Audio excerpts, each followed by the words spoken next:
paragraph comprehension, my party people. I want y'all to make sure you take some notes down. I think my big old head's in the way right here. It absolutely is. So I'm going to go ahead and chill on back just like so and let you take your notes. All right. So my honest assertion here for today for these classes, honestly, we're going to skip on over to tone questions, actually. Where we at? Tone, where you at? Because tone is actually all we're going to be focusing on today. All right. So here is the tone right there. And Jennifer, I got you. Here's the word knowledge bootcamp. All right. So if you have the all access pass, all you have to do is sign in and you can start learning. All right. If you don't have the all access pass, all you have to do is get the word knowledge bootcamp and you can use this code right here for 10% off. That way, you know, it's not as expensive as it is. Because I think right now it's listed at 60. So you can pay 54 for it with 10% off. So these are the notes that we're going to be focusing on today, guys, for tone questions. Remember, guys, tone questions really reflect the mood or the style of the passage. So basically the vibe, like what vibe are we getting? Who is the audience? Who is this author speaking to? All of our questions today are focusing on tone. And the strategy is, again, read the passage as if you were the one who wrote it. Like get into it, get your voice in there and try to read it. So as proof here, again, I don't know how you guys are going to answer, but as proof, who here has found benefit or a positive outcome when they've tried to read the passage in the voice of the author? Has that worked for you? Yes or no? Okay, cool. So far, we have about, what, 12 yeses? 0 no's so far. Oh, we have a kinda in there. Well, Charles, this is your first class, so we're going to go ahead and get into that. A Janelle, kinda. All right, so no no's yet. All right, cool. But yeah, we're gonna get into it here. We're gonna get into it. So I got that private message there from Tyreek. I got you. Message me after class. I'll find something for you. I got you.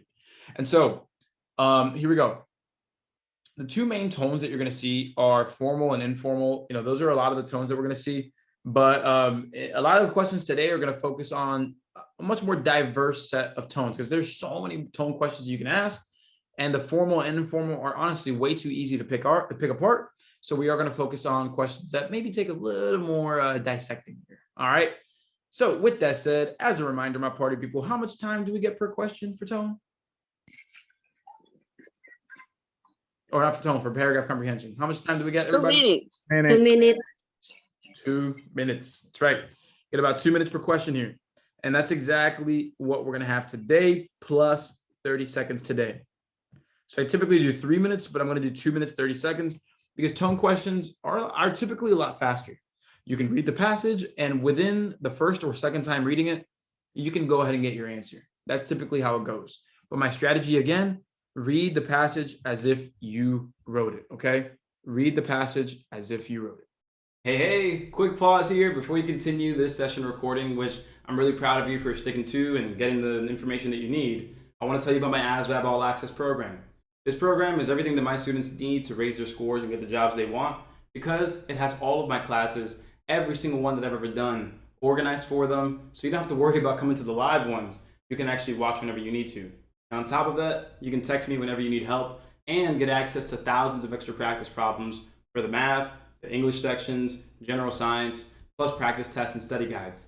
So I'm making this program here everything that you'll ever need to pass the test, and I update it periodically for free at no extra cost. So go ahead, check the link out in the description of this video, or shoot me a text, 567-698-8867. I'm Coach Anderson, and ask me about my ASVAB All-Access Program. That way you can raise your score, stress less, blank out less test anxiety, and get that job you deserve. So let's get back to the session recording, but let's make sure to do that and ace the ASVAB. And so with that said, my party people, here we go. Let me get my timer ready to go. 3, 2, 1, let's go. I'll let you know when the 2 minutes are up. And then we have 30 seconds left. And yes, this is the last one from the last class.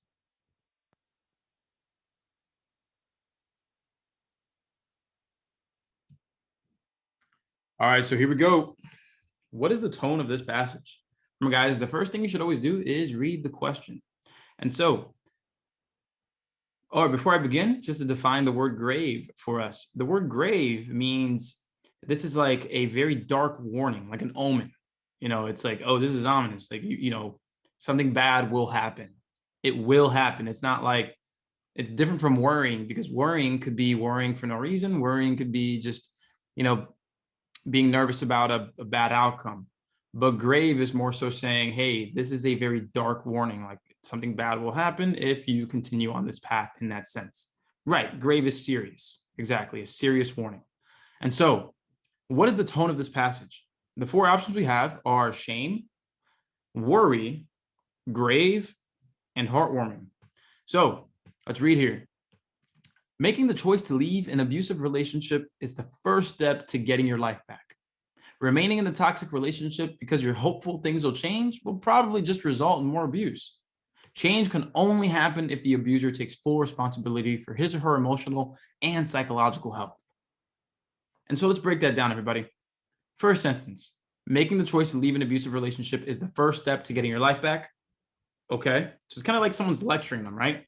It's kind of like this author is lecturing somebody. Making the choice to leave is the first step.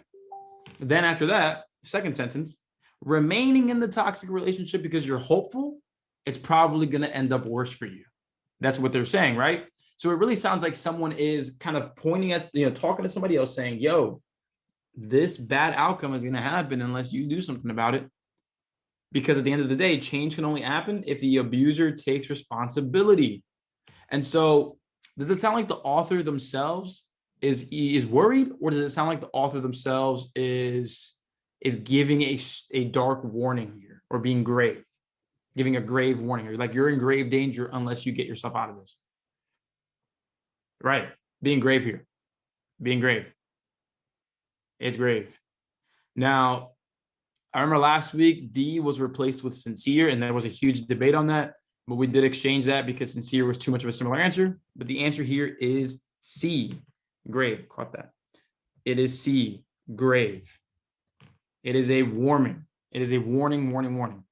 Heartwarming would be kind of like, this is a heartwarming story. Like, oh man, the puppy was lost for 10 days and we found the puppy and everything was okay.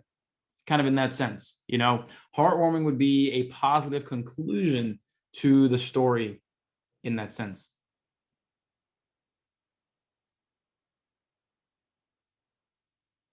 Oh no, the tone grave. So the tone grave versus the noun grave. Two different things there. Yeah. Yeah. Two different things there. Two different things there. Heartwarming. Warming. M. Heartwarming. And I made the text bigger too. So hopefully, yeah, this is as big as I can make it. This is as big as I can make it without covering my big old head there. Yeah, grave like grave danger. Exactly. Great spot. Yep. Grave as in grave danger. It's all good, Sash. There's no way I can zoom in, but if you need me to clarify a word for you, just go ahead and type it in there and I'll go ahead and clarify the word for you. Okay. I got you. All right. So here we go, my party people. Let's try this next one out. Let's try it out. 3, 2, 1. Let's kick it.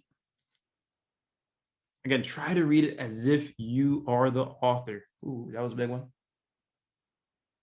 Lightning strike, man. It's crazy.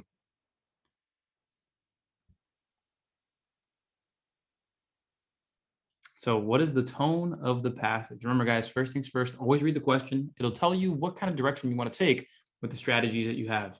So what is the tone of the passage? So we have methodical, unusual, suspenseful, or sheltered.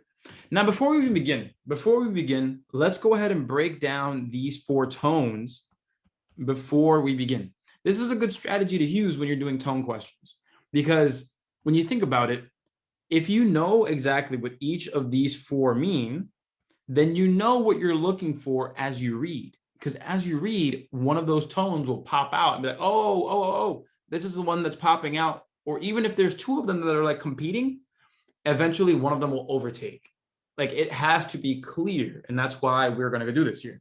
So when we think about methodical, really what you should be thinking of when you think of methodical, the root word there is method. method. So it kind of sounds like we're going through a step-by-step process. Everybody agree or disagree? When it comes to a methodical tone, we are essentially talking in terms of a step-by-step process or a method that we're going through. Cool. Sounds good that we agree there, right?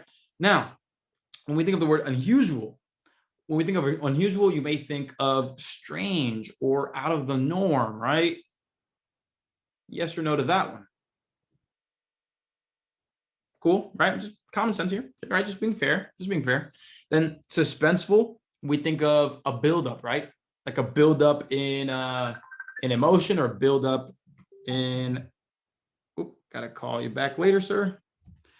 Right? It's like a buildup, right? Like tension's building, like suspense is building, and now I gotta go ahead. Lordy, let me go ahead and quit out of this. Sorry, brother. Man, I tell you guys to check your emails, but sometimes you don't. It's all good.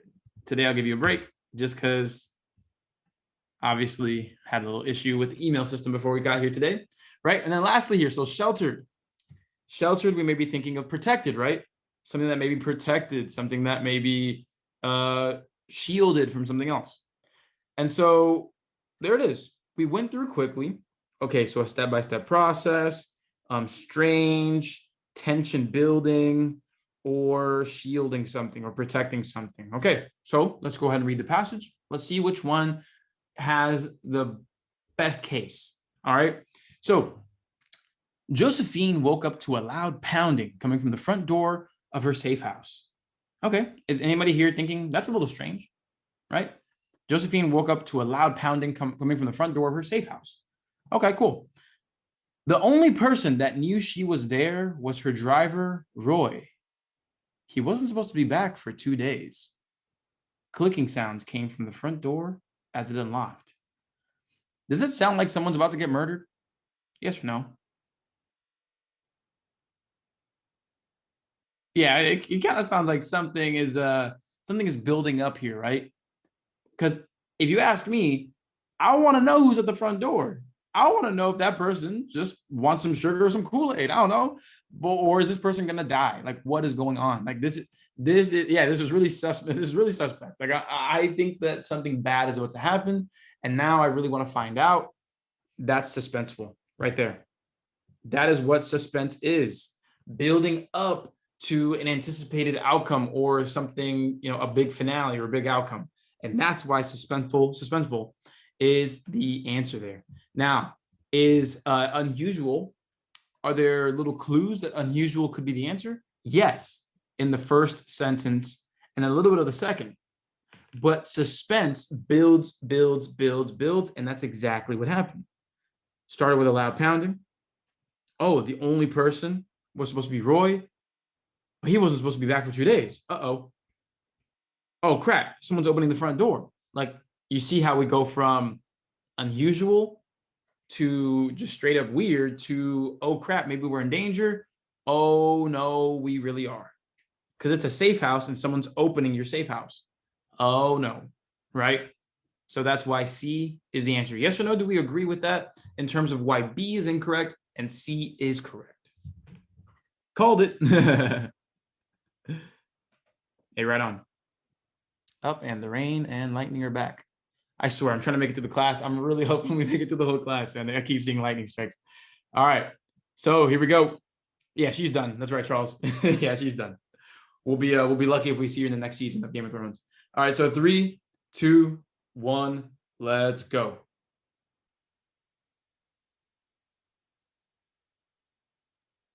Party people, and we may be thinking, okay, what's the tone of the passage?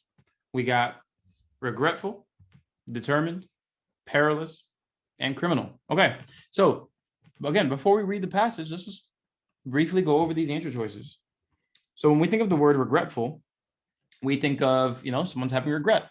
Someone is feeling bad for missing out on something. That's pretty much aligned with what that would be. Now, determined could be someone who is persevering, someone who is working through issues, right? Perilous. That's a unique one. Everybody, what does perilous mean? What does perilous mean?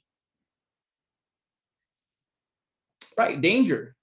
Right. You're in peril, dangerous situation, exactly. And then we think of the last one here, criminal. Criminal could be, again, just, criminal, bad, right? And so let's go ahead and read the passage here. It's a quote.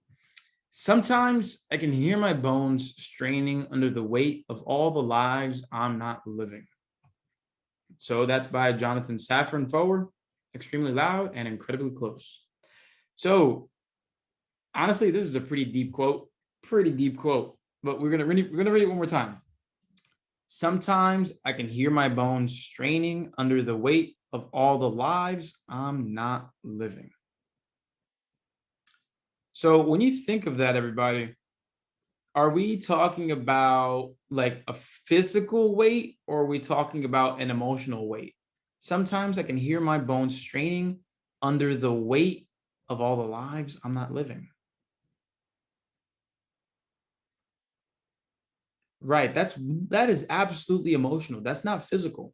So is it fair for us to go ahead and just say, hey, look, C, not the answer. Perilous would mean you're in danger, like you're in actual danger. But you may be thinking about, oh man, my bones are straining under the weight. The weight of what? Oh, the lives you're not living. Oh, this person is speaking in metaphorical terms. This person is not speaking in physical terms. So yes or no, can we eliminate C? Right on. Yeah, we can eliminate C. Now, is there anything outright criminal here? Sometimes I can hear my bones straining under the weight of all the lives I'm not living. Is there anything that would suggest that this is criminal? Right? No, not exactly criminal either. Okay. So determined and regretful. So sometimes I can hear my bones straining under the weight of the lives I'm not living. That's regret, everybody. That's regret. Sometimes I can hear my bones straining under the weight of all the lives I'm not living. We're talking about what we're not doing. I'm straining over the things that I am not doing, or the people that I am not being. That is regret. That is regret. I'm straining under the weight of the lives I'm not living. That's like saying, hey, I'm straining over all of the concerts that I missed out on. My life is great over the concerts I didn't go to, or plenty of other examples, honestly. But this is regret. The answer here is A. This is a regretful tone. This person is probably saying, hey, I probably should have tried new things out instead of trying to stick to one way, all the time. Sounds like Plato. Hey, you're a follower of Plato? Plato, Socrates, I love those people. Let's go. So 3, 2, 1. Let's try it out. I felt every word there too, Takara. So a lot of us here, looks like we're picking A and C. Looks like that is a nice debate for us to have. All right, cool. So let's go ahead and get to it, man. Let's go ahead and let's try this out. So what is the tone of the passage here? We got calm. So I think that's self-explanatory. Pretty calm, right? Not worried, not too crazy excited, not sad, not getting down on yourself. Secretive. So hiding something, trying to kind of cover some tracks, trying to keep something away from someone. Acceptance, just accepting something that may have happened, whether it was something bad or good. Resilient, being able to push past something, whether negative or positive. Okay. And so as a reminder, everybody, when it comes to tone questions, are tone questions concerned about one particular section of the passage, or are we taking into account the entire passage? Which one is it? Is it a specific subsection of the passage, or the passage in its entirety? Right, it's the whole thing. It's the entire passage that we need to take in. We can get clues and evidence throughout the passage, but overall, it is the passage entirely, in its entirety. That is what we're taking into account. So calm, secretive, acceptance, or resilient. Let's go ahead and check this out. So before I even begin, does me prefacing that by saying, again, it's about the whole passage, does that make anybody doubt their answer or want to change their answer? Just want to know. Nah, no, no. All right, cool. Not at all. All right, sounds good. Let's check it out here. So we moved there in fall of my freshman year, and just a short walk away was the kayak dock. No one ever used it or stayed long because the lake smelled and housed gators. I never minded the smell, and I would end up going most hours after school by the water, taking in the view. It became my constant through all the changes that would come in the next few years. So one more time. We moved there in fall of my freshman year, and just a short walk away was the kayak dock. No one ever used it or stayed long because the lake smelled and housed gators. I never minded the smell, and I would end up spending most hours after school by the water taking in the view. It became my constant through all the changes that would come in the next few years. Yeah, someone's going to take an L here because half of y'all picked A, half of y'all picked C. So the tone here, when we think about where some of these, some evidence may come about for calm or acceptance, if you look at the second sentence, no one ever used it or stayed long because the lake smelled and housed gators. And then right after it says, I never minded the smell. And so you may be thinking that is, either resilience or acceptance. But when you think about the passage as a whole, the answer here, everybody, it's calm. The passage itself, the tone of the passage, right? Exactly. Thank you, Charles, for solidifying that there. Yes, he's accepting that the lake smells and houses gators. But what we're talking about in its entirety is, hey, look, we moved here freshman year, just a short walk away, little kayak dock. People said that they, it smelled and housed gators. I didn't mind that. I used it because it was a constant for all these changes that were going to happen in my life. I like this dock. And you see that there, right? It's a calm tone throughout the whole passage. It's a calm tone throughout the whole passage. This isn't like acceptance in the sense of something bad happened to this person and they are coming to grips with it and taking it in and moving forward in life. No, it's just like, hey, look, this lake smells. I didn't mind it. I went. So cool. I'm hoping that I'm changing some minds there. And in terms of resilient, like, oh yeah, you can make the argument that, oh yeah, other people think that they think that it smells and it houses gators and it's dangerous. And I went through it because I want, not really. Those are just hints. There's hints of acceptance and resilience, but the overall tone is calm. Notice how this author here never gets too worked up, whether he or she doesn't get too worked up or doesn't show fear about the lake or anything like that. Just says, no, if we would have seen hints of like, yeah, and on some days, some gators even attacked me, but I didn't mind. I stayed my ground and I stayed there, right? Then that would have been more resilience, right? That would have been more resilience. In terms of acceptance, maybe if we talked more about all of the changes that would be coming, we could be saying, we moved here and my life has been flipped upside down. And I almost went through the Fresh Prince of Bel-Air, but my whole life got flipped and things are going crazy, but I'm finally accepting where we are and we're moving forward. That would then give you credence for acceptance, but none of that happened. We have hints of it. Overall tone is calm. So great job, Charles. Thanks for participating there, man. That was awesome. All right. So how many do we have left? I think I'm going to run out before we're done today. Oh, never mind. We got plenty. All right, so here we go. Next up, 3, 2, 1. Let's go. 2.5 minutes. Look, let's be honest. If you want to go ahead and lower test anxiety, if you want to stop blanking out on word problems and actually understand how to use formulas instead of just memorizing them and not knowing what to do, then you need a program that's going to support you all the way. So a program that basically lets you text your coach whenever you need them, a program that allows you to go to classes and watch all the recordings, a program that gives you access to thousands of extra practice problems with video solutions, a program that gives you much, much more than that with practice tests, study guides, and more. That's exactly what you're going to need. Again, I'm Coach Anderson. Reach out to me, shoot me a text, or click the link in the video here to go ahead and learn about my ASVAB All-Access Program. It's everything my students use to raise their scores to get the jobs they want, so feel free to check it out so that way you can get in on the action too. I'll see you in there. Perfect. All right, so here we go. What is the tone of this passage? The options that we have available to us are callous, cynical, pompous, guilty. All right. So has anyone here ever heard of the word callous or callousness? Anybody here ever heard of that word here? Callous. What does callous mean? What does callous mean?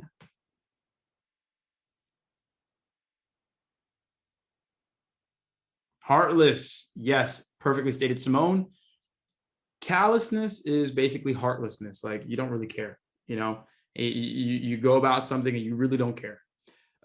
Cynical means that you are very pessimistic. Like you are very, very aware of the worst case scenario and you are not afraid to state the worst case scenario. Pompous, who knows what pompous means? Who knows what pompous means? A few of us may have heard of the phrase, man, this guy is really a pompous a-hole. You know, you may have heard that in a lot of TV shows and things like that. But yeah, proud, you know, someone who sees himself as above others, right? Fullest of oneself. Alexandra, that sounds like a Google definition there. An idiot, most of the times, yeah. Pompous people are sometimes idiots. Boisterous, self-important, yeah. And then guilty, meaning like you kind of feel bad. Okay, so here we go. It was Darius's choice to take the fall for the girls' locker room prank. I knew he would because he owed me, but I did not realize he would have to miss out on prom. Lacey broke up with him too, and now he's a mess. So let's read that again. It was Darius's choice to take the fall for the girls' locker room prank. If we just read that sentence right there, it was his choice to take the fall. It sounds like we're being callous, right? It sounds like we're being heartless. It sounds like, hey, it's his fault, man. It's not mine. It's his fault. Anybody agree or disagree? By the first sentence only, it sounds like this person's being callous. Like, yo, it was his choice. He took the fall. That was him. He took the fall, right? But this is what I'm saying with tone questions. What did I just say a couple questions ago? It's about the whole passage. So you need to make sure that the whole passage aligns with what you're saying. So read next. Here, look. I knew he would take the fall because he owed me. So it still sounds like this person's being callous. But then flip, but I did not realize he would have to miss out on prom. Crap. Lacey broke up with him too. And now he's a mess. So do you see how the first part of the passage starts with callous? But that first part of the passage sets up the guilt that this person feels. It sets up the guilt because you have to state, oh, look, it was his idea to take the fall. I knew he would, but at the end of the day, I didn't realize that that was going to happen. And on top of that, his girl broke up with him too, and now he's a mess. Yes or no? Do we see how if we only look at the first sentence, we see callous, but if we look at the whole passage, we see guilty? Yes or no? Do we see that, my party people?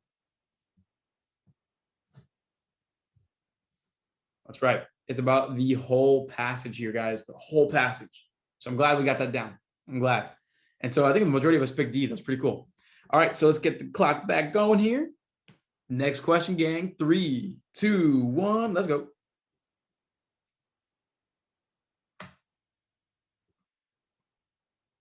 All right, let's see if we're right. Looks like the majority of us are so far picking A. Again, we could all be right, all could be wrong. But again, we have over 60 people here today. It looks like we only have about 28 here answering the question. Come on, guys, let's go. Come on, pick your answers.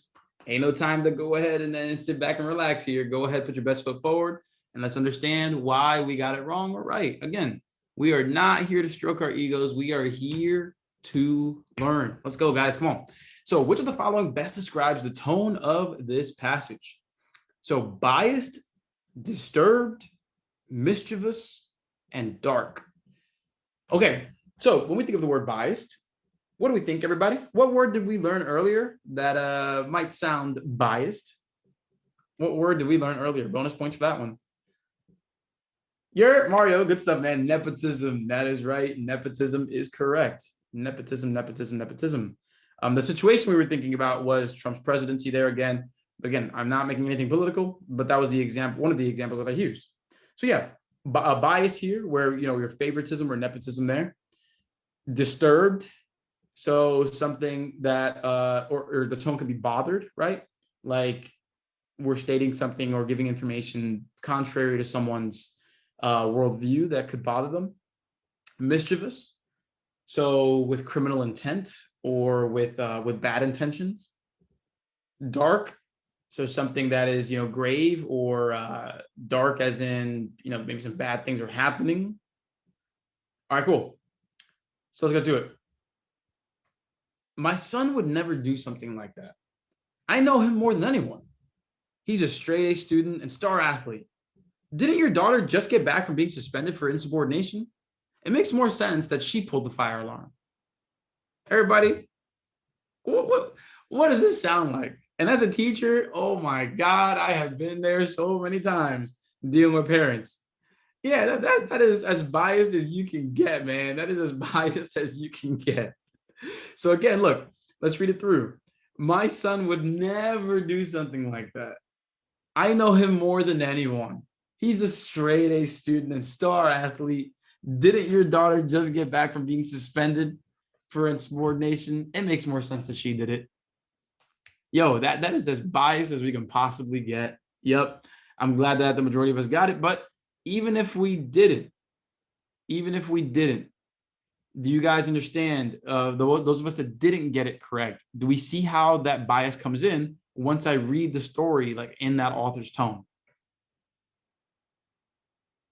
Nice. And then Devin, question, I'll let you unmute yourself. Go ahead, boss.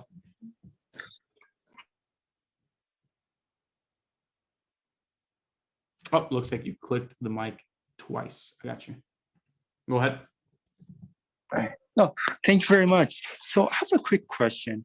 I was reading out this passage and I was thinking about like unfair, if like bias doesn't appear in this sentence, is something like unfair happen? Isn't it like the same meaning as bias, or unfair is it almost the same meaning, or is it just a total different?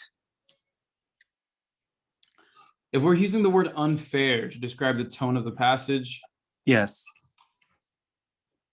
No pun intended, but yeah, that would be fair to say. That'd be fair. Yeah. Mm-hmm. If you said unfair, because you could see that the mother is taking sides here and not really giving a fair analysis of the situation, she's definitely aligning herself with the son. And so if you didn't notice there, I just used 3 of the vocabulary words that we learned today. But yeah, so yeah, that would be okay. Oh, okay. Good to know, sir. Thanks so much, Coach. Appreciate it. Yeah, unbiased and unfair, pretty synonymous there. Yeah. Good stuff. Okay. Good eye. Thank you. Appreciate it. I got you. So here we go, gang. Let's keep it going. 3, 2, 1. Let's kick it.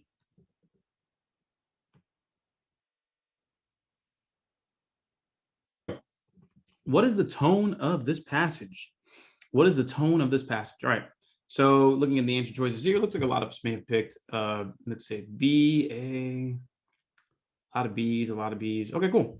Let's check it out here. Again, guys, come on. Participate here. We still got at least 20 people there. So it's better than before. 40 people is good, but we need everybody to participate here. Again, there's something beautiful about giving it your all and then getting your butt kicked.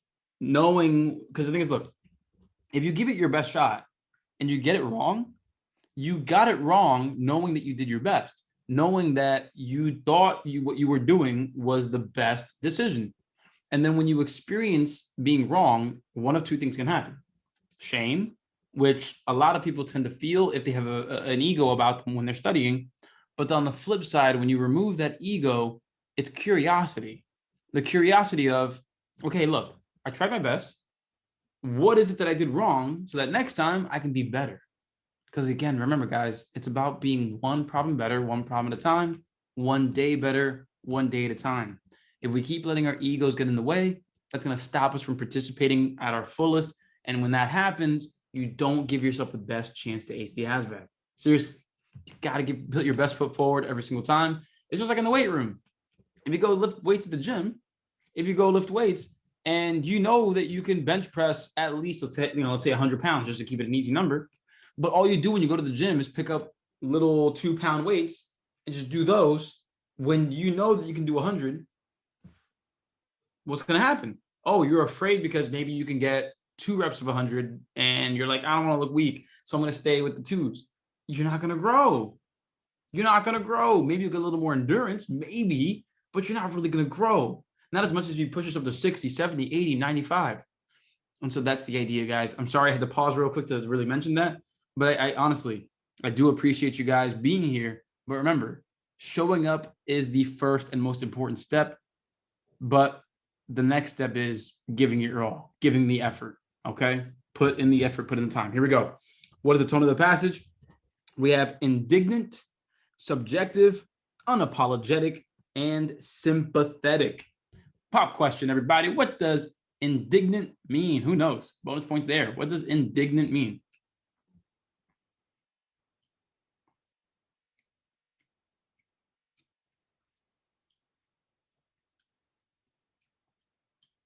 Anger is close. Anger is very, very close.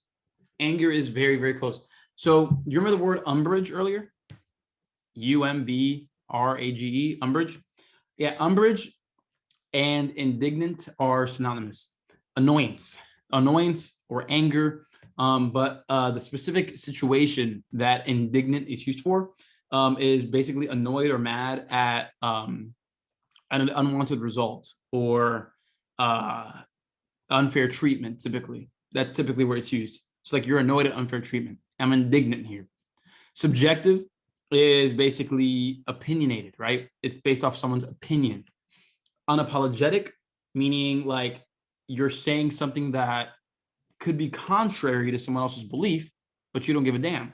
So that's unapologetic. Like, everybody, everybody here could, let's go ahead and say, love plantains. Now, if you know me, you know I love plantains too. But let's go ahead and say in a world that I thought that plantains were gross. Again, if I ever said that, shoot me. But let's go ahead and say that everybody here loves plantains and I don't love plantains. I walk into a plantain convention and I'm like, yo, y'all got it all wrong, man. Plantains suck. It's all about bananas, man. About bananas. Plantains suck. That's unapologetic. You are giving your opinion without any, hint of apologizing. Then, I know, Bria. I know. I love both. All right. So then sympathetic. Sympathetic is basically aligning emotionally with somebody, basically acknowledging that there is either pain or a difference and you really sympathize with that person and what they're going through. So let's go and go through it here. The most beautiful rainbows can be found in Hawaii, with the mountains and the ocean available in the same light or in the same site. Excuse me. I'm going to restart because I messed up a word there. But the most beautiful rainbows can be found in Hawaii, with the mountains and the ocean available in the same site. The land makes the perfect backdrop for the majestic arch of colors. Okay, I'm going to point out some things here that it's going to reveal the answer. Throughout the passage, most beautiful, land perfect backdrop, majestic arch. What are all of those words and phrases, everybody?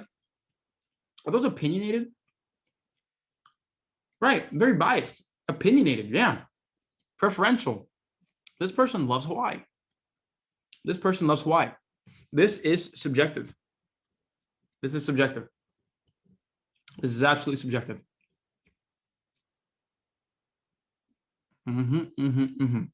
Now, what could make this unapologetic would be an example like this, like the same exact passage, but they could start the passage off by saying, I know that most people won't feel this way, but I'm going to say it anyway.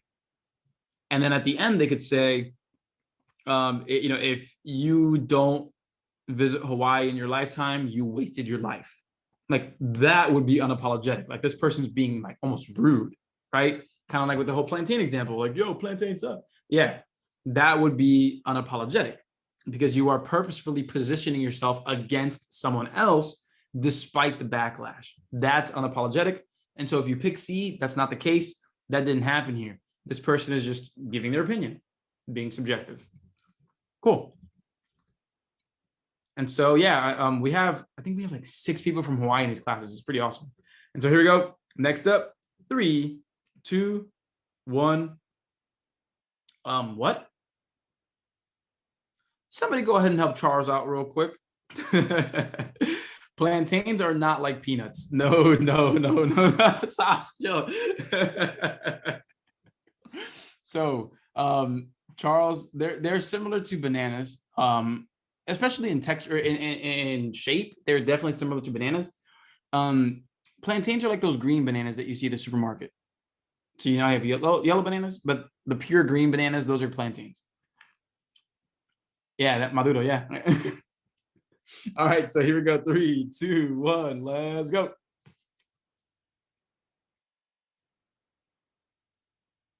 So, what is Wright's tone? Disheartening, reverent, appreciative, or sarcastic? Everybody help me out. What does disheartening mean? Help me out.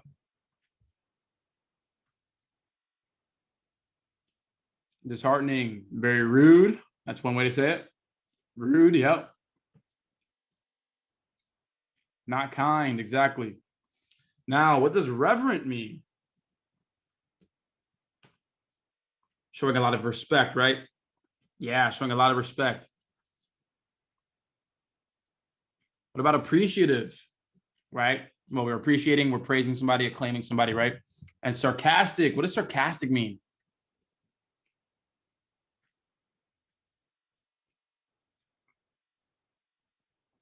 Takara, me.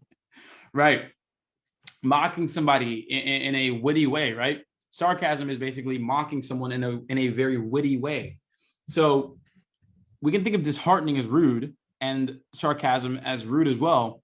They're close, but disheartening is just kind of like straight up like, yo, Ronald, you suck.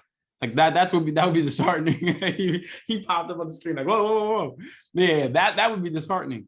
But if I would say, you know, yo, Ronald, you're doing such a great job today, man. 0 out of 10 questions correct. Dude, you're on the right track to ace the ASVAB, man. That would be sarcastic. Like they'd be sarcastic. So here we go. Light travels faster than sound. This is why some people appear bright until they speak. And so boom, that is the pure literal definition of sarcasm. This person's mocking. It's mocking. It's mocking right there. I pretty well laughed at this. I hope you did. I hope you did. We try to make it interesting for you guys. But yeah, answer here, absolutely sarcastic all day. Let me go ahead and find a question. Robert, did you post your question? I don't think I see your question, Robert. Let me see.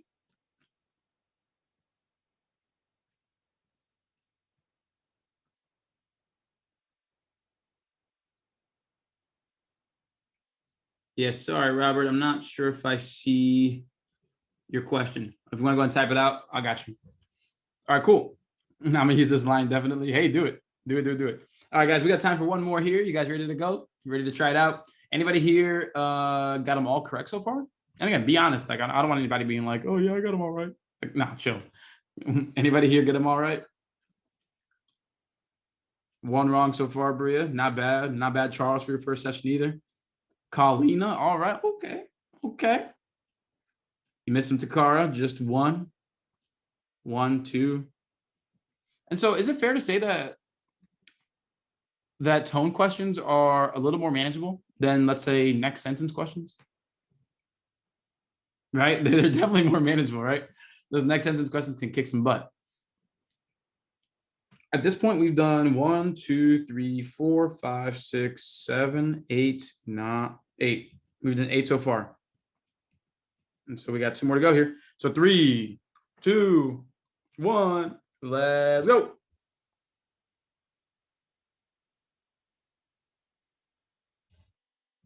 Kangen water is alkaline water that has been ionized after filtration and can only be accessed through an exorbitantly priced machine. There have been claims that this water is better than other waters because other waters may cause cancer. Depending on the pH of the water, Kangen water can also be used in place of already trustworthy household cleaners. So, hey, Devin, are you here? Where are you at, Devin? Devin, do you know what Kangen water is?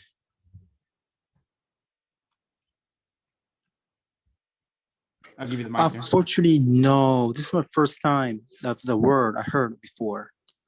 Gotcha. So the Kangen water is actually Japanese in origin. You might know it if it's written in Japanese. So yeah, I'm gonna look that up for you. But yeah, you might know what this is. You might know what this is. But yeah, so here we are, my party people. Let's go ahead and just break this down real quick. A lot of us may be thinking that it's B, persuasive, but this is what makes this is a 10 out of 10 difficulty question. The answer is not B. This person is not trying to persuade you to drink Kangen water. They're not. It sounds like it, right? It really does sound like it. It's like, yo, this is what Kangen water is. There are claims that this is better than other waters. Depending on the pH of the water, Kangen water can be used in the place of already trustworthy household cleaners. Look, watch this. Let me grab my highlighter here. All right. Kangen water is alkaline water that has been ionized after filtration and can only be accessed through an exorbitantly priced machine. Everybody, what does the word exorbitantly mean, or exorbitant? Right, ridiculously expensive.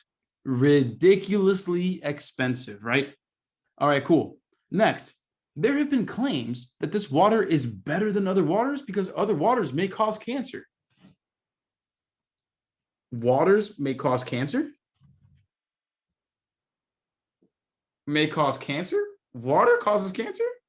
Okay. Next, depending on the pH of the water, Kangen water can also be used in place of already trustworthy household cleaners. What?